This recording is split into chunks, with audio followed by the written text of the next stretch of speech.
ବି ତ ସାଙ୍ଗ ମାନେ ନିଜେ କୁହ ତମେ କୋଉ ନିଜେ ଚପଲ ରଖା ହଉଛି ଏଇଠି ନିଜେ ତମେ ନିଜେ କୁହ ତମେ ନିଜେ ସାଙ୍ଗ ତମେ ନିଜେ କୁହ ସାଙ୍ଗ କୁହ ଆଜ୍ଞା ଜୟ ଜଗନ୍ନାଥ। କଣ କହିବେ ଗୋଟେ କଥା ଆପଣଙ୍କୁ କହୁଛି ଆମ ଲୋକ ଆମ ଖାସ କରିକି ଆମ ପୁରୀର ଲୋକାଲ ଲୋକ ଏତେ ବିବେକହୀନ ଲୋକ ଗୁଡାକ କାରଣ ଏସବୁ କାମ ଯୋଉ କାମଟା କଥା ଭିଡିଓ କହୁଛି ଏ କାମ ଲୋକାଲ ଲୋକ ଛଡା ବାହାର ଲୋକ କରିବେନି କେବଳ ଲୋକାଲ ଲୋକ ହିଁ କରିବେ ଆଉ ଖାସ କରି ତା ଭିତରେ ଅଧିକ ଆମ ନିଜ ସ୍ଥାନୀୟ ଲୋକ ହିଁ କରିବେ। ଦେଖନ୍ତୁ ଏଇଟା ଗୋଟେ ଶ୍ରୀମନ୍ଦିର ଦକ୍ଷିଣ ଦ୍ୱାର ଦୀପ ସେଇଟା ଅନଲେ କେମିତି ଚପଲ ଦିଆଯାଇଛି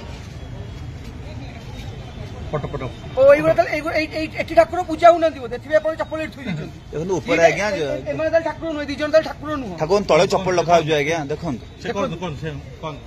ଇଏ ତାହେଲେ ଠାକୁର ତାହେଲେ ନେଇ ଦି ଜଣଙ୍କ ମୂର୍ତ୍ତି ଅଛି ଘୋଡା ଉପରେ ବସିଛନ୍ତି ଏମାନେ ତାହେଲେ ଠାକୁର ନୁହଁ ବୋଧେ ଏଥିପାଇଁ ଆପଣ ଚପଲ ଏଠି ଦେଇଛନ୍ତି ଦେଖନ୍ତୁ ଆଜ୍ଞା ଏଠି ଏତେ ଜାଗା ଷ୍ଟାଣ୍ଡ ଅଛି ଏତେ ଲୋକ ରହିବା ପାଇଁ ଜାଗା ଅଛି ଚପଲ ରଖିବା ପାଇଁ ଜାଗା ଅଛି ଏଇ ଚପଲ ନିହାତି ଦରକାର ଚପଲ ସେ ସାଇଡ୍ ଲଗାଇକି ରଖା ହଉଛି ଚପଲଟା ଆପଣ କେତେ ମାନସିକତା ଆଜ୍ଞା କହିଲେ।